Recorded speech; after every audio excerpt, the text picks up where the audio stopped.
Dahil lang ba sa pagsunod mo sa kautusan ng Diyos, inuusig ka ng iyong sariling pamilya?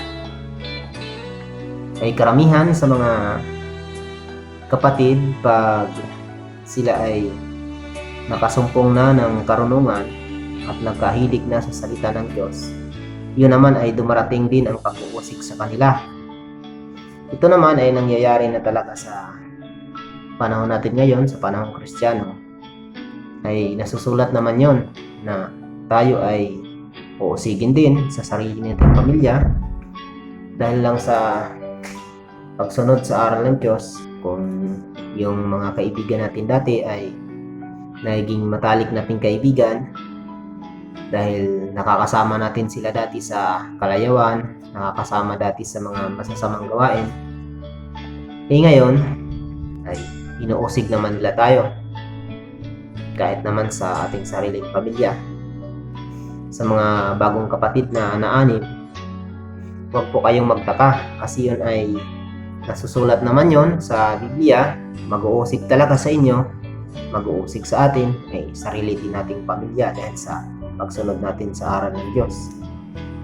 Sabi nga dito sa nakasulat, 2 Timoteo 3:12 hanggang 13, oo, at lahat na ibig mabuhay kay Kristo Jesus ay magbata ng pag-uusig. Datapwat ang masasamang tao at ang mga magdadaya, at sila rin ang magdadaya. Ang gustong mabuhay sa pagsunod kay Kristo Jesus ay itong nasusulat na sila rin ay magbabata ng pag-uusig. Pero sa nangyayari sa atin ay tayo naman ay nakakasumpong ng karunungan. Pag tayo ay nag-aaral sa Biblia ay nagtatamo rin tayo ng karunungan. Ito po ay mababasa natin sa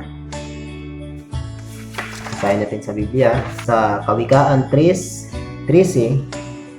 Mapalad ang taong nakasumpong ng karunungan at mga tao na nagtamo ng kaunawaan. Mapalad ang mga tao na nakasumpong ng karunungan dahil sa pag-aaral natin, sa pagsunod natin sa salita ng Diyos. Hindi nga natin maiwasan kapupuutan ng sarili nating mga pamilya at sarili nating mga kamag-anak, mga kaibigan. Sa atin yun dahil pag kasama natin ang Diyos, tayo nananalig sa Kanya, handa nating tiisin ang lahat. Sabi nga sa Mateo 10:22 hanggang 36, at kayo'y kapupuutan ng lahat ng mga tao dahil sa aking pangalan. Datapwat ang magtitiis hanggang wakas ay siyang maliligtas. At ang magiging kaaway ng tao ay ang mga sariling kasambahay. Dito nga nasusulat na ang magiging kaaway mo, ang magiging mag-uusig sa iyo ay sarili mong kasambahay. Ang ibig sabihin ng sariling kasambahay, ayon ay sarili mong pamilya. At mga pagsubok rin yun na darating sa buhay mo, mga tukso na kung mahina ka sa mga pagsubok sa buhay, mahina ka sa mga tukso, ay ang magdadala sa iyo ng pagkabuwal pag ikaw ay mahina ka sa tukso na iyong pinagpagalan na dapat mong ingatan sa iyong puso, sapagkat ito'y nasusulat din sa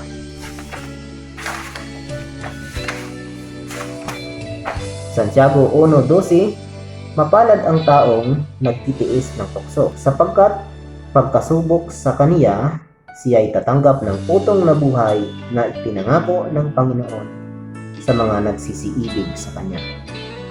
Pag ikaw ay nagtitiis ng tukso, kaya habang tayo ay nabubuhay, makinig tayo sa aral ng Diyos, sa puso natin, at yun ay pag-ingatan natin, mga kapatid, ay makisama sa mga dati nating kaibigan o sila ay mga liko sa katwiran, makikisama pa rin tayo sa kanila.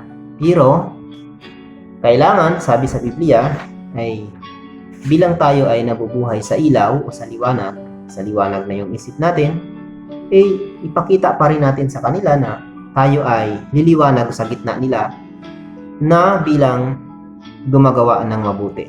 Sapagkat ito ay nasasabi rin sa Biblia sa Pilipos 2:15, upang kayo'y maging walang sala at walang malay. Mga anak ng Diyos na walang dungis sa gitna ng isang lahing liko at masama, na sa gitna nila ay lumiliwanag kayong tulad sa mga ilaw sa sanglibutan.